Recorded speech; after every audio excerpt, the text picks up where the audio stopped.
Yeah, yeah.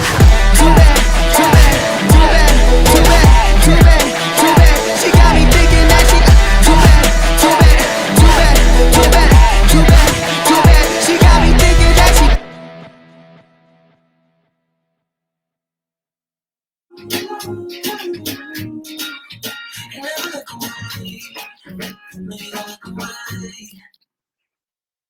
I love me when I'm not me.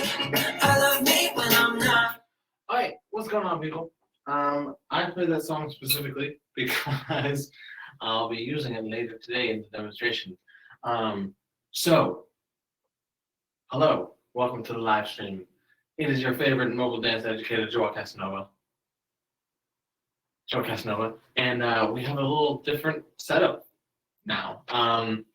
So, today we're going to be talking about specifically the life of a piece of choreography, okay, from conception to death, retirement, whatever you want to say the ending is, if there's an ending. So if you're watching this live, you can jump into the chat and say whatever you want. If you are watching this afterwards, pre-recorded, you can jump on the comments and hit a bunch of the emojis and tag in people you want to talk to while you're throwing all your emojis up for all the interwebs to see, at least for our community to see. So specifically, the life of a piece of choreography, right? Several different parts that I'm going to show you, and then, well, several parts we're going to talk about, and then I'm going to show you what that looks like at the end. Number one, you have nothing. Okay, absolutely nothing. And then you go into freestyling, right? You're like, okay, I have these movements in my head, and maybe I have this piece of music first, or maybe I start with the movements and add some music to it later. Whatever happens, you are expressing yourself creatively through movement, right? So the creativity is coming out not in like word, not in spoken anything, not in writing anything down or painting.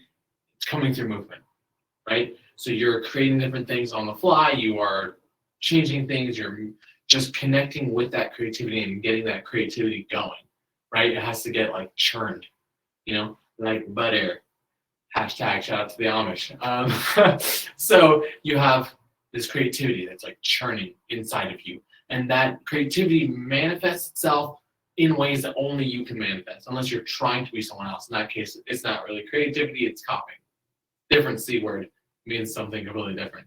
But assuming it's creativity, you are the one who's bringing it forth. And when you're creative, it's going to be totally different than when he's creative, she's creative, I'm creative, right? So we might all be equally as creative, but we're, I guess, we're a bunch of different cars on a highway, right? We all want to be going the exact same speed limit, but we're all on our different lanes and all in different cars going to different places. We'll get to in a second, right? So then you have the decisions, the choice, right? So as much as creativity is a muscle, the ability to choose and solidify and organize is also a muscle. And it's usually a muscle that we don't like to talk about, especially when it comes to creativity, right? We don't like to be locked down. We don't like to be like, this is the decision you have to make. And it's like, no, I don't. But the idea is, my brother took piano lessons from a guy from our church back in Texas, and he had this saying that it was like, we don't like borders, right? We don't like structures or like, lines. But when you realize that when you're confined in a specific area, instead of going outwards, you have to build upwards. Right, so the only reason why you want to just spread out and have a one-story building that goes everywhere, right? Because you don't want to be tamed. But if you allow for these borders, you can then build a skyscraper. And so the decisions and the organization that it takes to solidify a piece of choreography is really what we need to move forward, right? Because if we just created something crazy and we're just like going off, and like everything was like coming together, and you're like, oh, this feels so good, and you're like, this is exactly how I want it to be, blah blah blah blah, but then you never say this is how it's going to be. Then it's not choreography. You haven't created choreography, because the next time you do it, the next time you play that song, the next time you're on stage, the next time you X, Y, or Z, it's going to be completely different. You haven't solidified and chosen this is what it's supposed to be, right? And that's if your goal is to make choreography. If we're not trying to make choreography, then this whole process is completely different. But the idea is the decisions that you make a choreography, and you have that power, right? So creativity expressed through movement, and then you make a decision. You're like, this is how it's supposed to be. You officially made a piece of choreography. Okay. What did I do last time? Last week, I was like, this thing, right? So 1, 2, ha, ha, ha. Okay, I remember it. So like that is now a piece of choreography that I've made. Okay, I decide that's how it's going to go, and that's how it's going to be every single time. Right? You've now created something that can move forward. Right? To what? For what? For whom? Whom? For what? That's where the purpose comes in. Okay? You have a different purpose in the same way that we have different creativity for different reasons. Like I said, if we're all cars on different lanes, I might take an exit sooner. You might take an exit later. You might be going to a completely different other state. We're in a car, maybe at the same speed, but in different lanes and different cars going to different places. So where are those places? And that depends on the person. That it completely depends on the person and situation.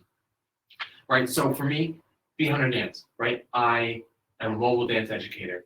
I give mobile dance education, whether it's at the place that I rent in Norfolk, or whether it's at, a different part of the state, or whether it's in a completely different state, whether it's out of the country, it doesn't matter, right? So I am creating pieces of choreography in order to grow the people that I'm teaching. Point blank. That is my purpose. So when I have this in mind, I'm thinking, okay, if I know who I'm teaching, I'm like, I know that they need X, Y, and Z. And if they need X, Y, and Z, then I'm going to make something that goes X, Y, and Z in order for them to practice and grow the ability to go X, Y, and Z. Right? Smoothness, softness, timing, energy, stamina, retention, expression, character, whatever it is, I can infuse that through my creativity into movement, into a piece of choreography, decide this is how it's supposed to go. This is how it was made. Okay? Boom. And then I say, I'm giving it to you for the purpose of what? Growing you in this area. Right? Which is why the decisions in the organization is so important. Because if I was like, okay, I need to grow Sally in being smooth and taking her time on things. And then I freestyle to a piece, I'm like, oh, this would be super cool. And then I come and I say, well, let's just do something, right? It's like, no, I created this piece of choreography in this specific way. And I'm being so picky about you doing it in this specific way because I need you to have this skill. If you forget the choreography, who cares? You have the skill. That's what my purpose is, right? Sometimes the purpose is to memorize the whole piece of choreography, right? For recital, for a showcase, for competition, right? The difference between a showcase and recital versus competition is like a recital and a showcase is for the performance aspect. You are performing this for your friends, for your family, like you might love that. And that's awesome. That's great. Competition would be that same performance aspect, but like you're trying to do it with as much excellence as possible because you're being judged. And we're judging you. No, like you are being judged in a competition, right? You are being compared to other people in order to see, okay, who did this with as much efficiency, with as much excellence, with as much proficiency in these areas. And they have a scorecard of, line, synchronicity, performance, et cetera, et cetera, et cetera. How in sync the people were together in the group. Costuming, no, the whole thing. They have criteria, right? And so based off the criteria, you're like, we need to have these things on lock in order to place well in the competition. There's also neutral third option or fourth option, BeatHunter competition recital, fourth option, right? You're like, okay, like I've created pieces for flash mobs, two completely different flash mobs. Like one was for a business group that got together. One of the guys in the business group was a songwriter as well as a car salesman and some other things. He was a serial entrepreneur, and he was like, I'm going to make this song based off of this group, and I'm going to make it. And so someone was like, well, we should do a flash mob to it. And they were like, yes, who's going to make the choreography? And the lady who was in one of the ladies who was in charge was like, I know just the guy. Joel, can you do the thing? And I was like, absolutely. So the purpose was for the flash mob, right? That's the one part that can be mixed around, I suppose, when it comes to the order of things. Because you might get the purpose first and then have the creativity and the decisions, right? Or you might be like, I'm gonna make this piece, and then you find a purpose for it, or like a purpose just comes up, like the flash mob, right? It's like, boom, you're like, oh, I already have a piece for this, awesome. Versus like, hey, this is the reason we're doing it, and then we're gonna do the creativity and then make the decision. Now the choreography is made for that reason, right? That can be mixed around.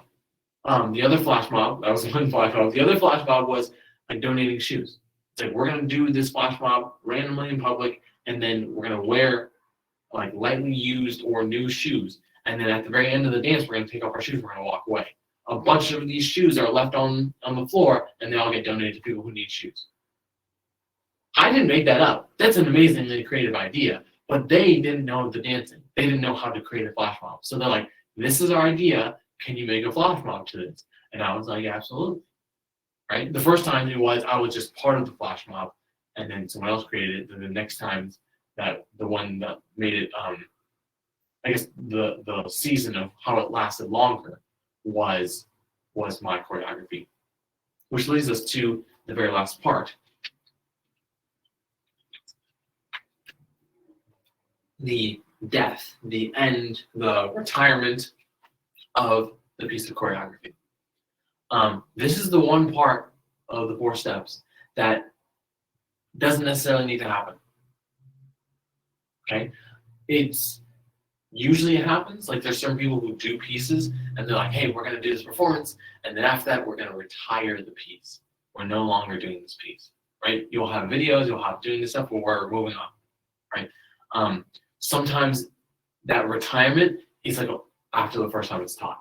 Like if I create a piece of choreography for one of my students, I'm like, all right, boom. This is a piece we're doing in order for you to learn this thing. Okay? Class ends, that's the retirement of the piece. I never use it again if I don't like record it or do anything with it, right? Versus something like a piece of choreography, right? So some people, like I've known people who've created a piece for recital, and they're like, you know what, this piece is really good, let me tweak it, and then we're gonna bring it back for a competition piece because it's that good, right? So it kept going, and then they do it for competition, and then they're like, okay, we're done. They're like, okay, cool, we retired the piece, right? And then there's stuff like, oh, don't let me forget the name. Revelations? I think it's Revelations. Alvin Ailey, of the Alvin Ailey Dance Company. Alvin Ailey is, if you don't know who Alvin Ailey is, he's like this incredible dance company creator. He was like revolutionary, and he was one of the first really big African-American people to start a company. The Alvin Ailey company like building is still in New York. It still goes on today, even though he's passed away.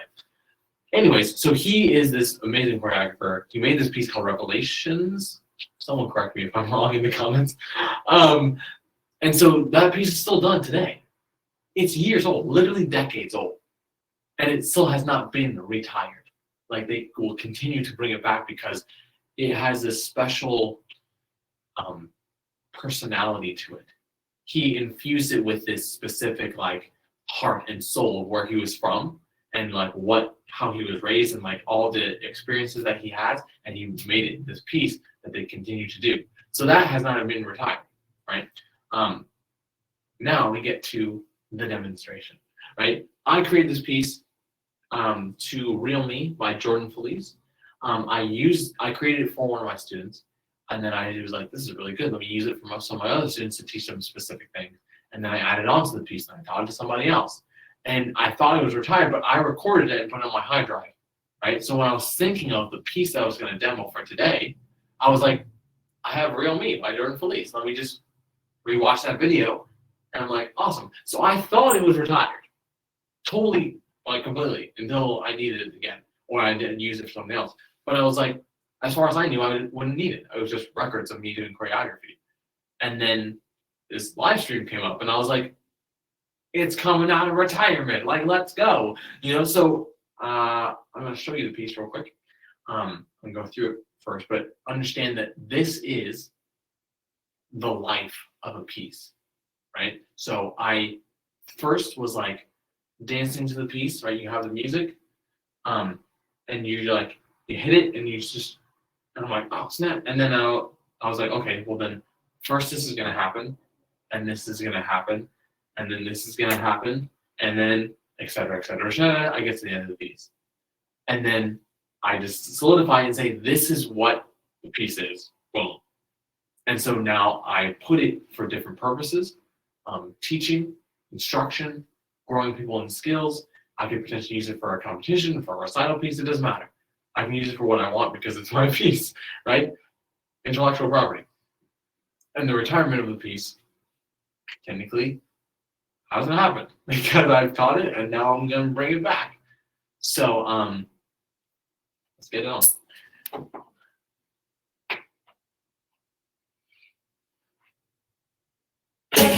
Photoshop when I'm rugged, I'm in the same. Understand, this is how the piece comes together, right? I love me when I'm not. I love me when I'm not. Photoshop when I'm rugged. Out of tune when I sing off key. I love me when I'm not. I love me when I'm Just vibing to the piece. The creativity, like this whole thing, I just made that up, right? Just now. Because I'm connecting to the music and I made something that makes me feel like, ooh, that's cool. I'll go to that. Let me do it twice. First time, I'll go through it, then I'll explain it, then I'll do it again. Okay. now you know more to me, cause you love me the same. I love me when I'm not. I love me when I'm not. Photoshop when I'm rugged. Out of tune when I sing off key. I love me when I'm not. I love me when I'm not.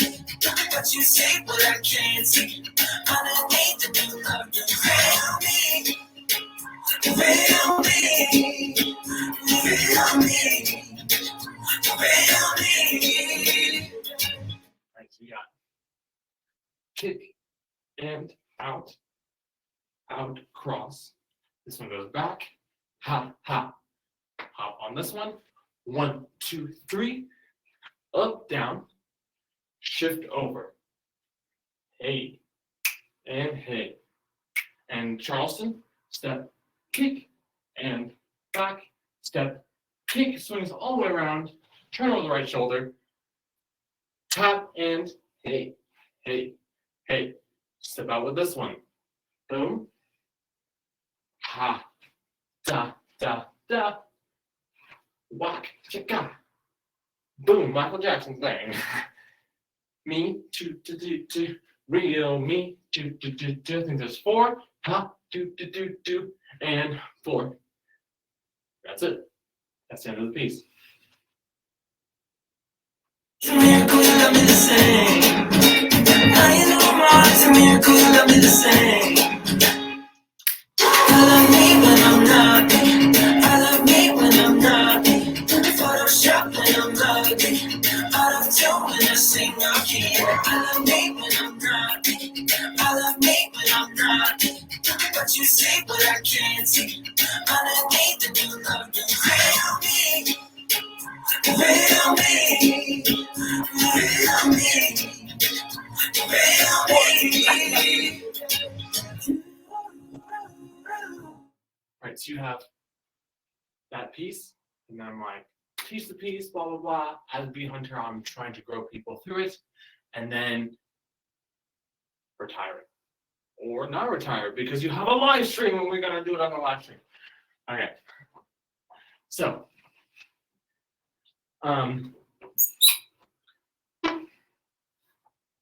hope that makes sense. Hope that gives you kind of a context to what I said last week. And I hope you enjoyed that piece. If you want to learn the piece, hit me up, and then we can have a private lesson or something, or even a group lesson. That's the ability that all of us have as dancers. Okay, so I hope you understand that it's not just like, oh, Joel can do this thing. Like, as someone who dances, no matter what the complexity level is of the dancer, you can create this choreography because it's literally just deciding how you want to move. And as long as you can move, you can dance. And as long as you can dance, you can choreograph. You don't have to. No one's forcing you to. But if you want to, it's an ability that you have.